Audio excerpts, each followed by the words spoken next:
नमस्कार, मी सोनू शेख, मानव उत्थान मंच नाशिक इथून बोलतोय। माझ्या मागे तुम्ही बघत असाल तर ही आहे नंदिनी नदी आणि एमपीसीबीचे जे अधिकारी आहेत ते बोलता बोलता हिला नाला म्हणतात। ही गोदावरीला मिळणारी एक उपनदी आहे। कोणी म्हणेल का हिला उपनदी? इथून तिची ना ब्लू लाईन आहे ना तिला रिपेरियन झोन्स आहेत, काहीच नाहीये। बघत असाल तुम्ही फेस असलेलं पाणी वाहते, फेस असलेलं। आणि हे पाणी कुठे चाललंय तर डायरेक्ट एसटीबी मध्ये चाललंय। आणि एसटीबी काय आहे तर एसटीबी बंद आहे आणि एसटीबीला अपग्रेड करायचे, नवीन एसटीबी बनवायचे, नवीन सीईटीपी बनवायची आणि काहीच करायचं नाहीये। 2027 याची वाट बघायची आहे। प्लॅन तयार आहे, डॅम मधून जोरात पाणी सोडायचे, हे सगळं वाहून जाणार।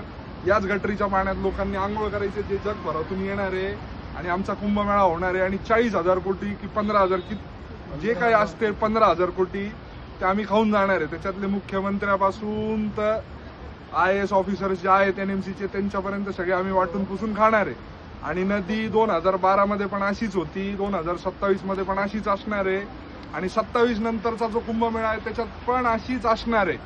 आम्ही वेळोवेळी निवेदन देऊन आता थकलोय।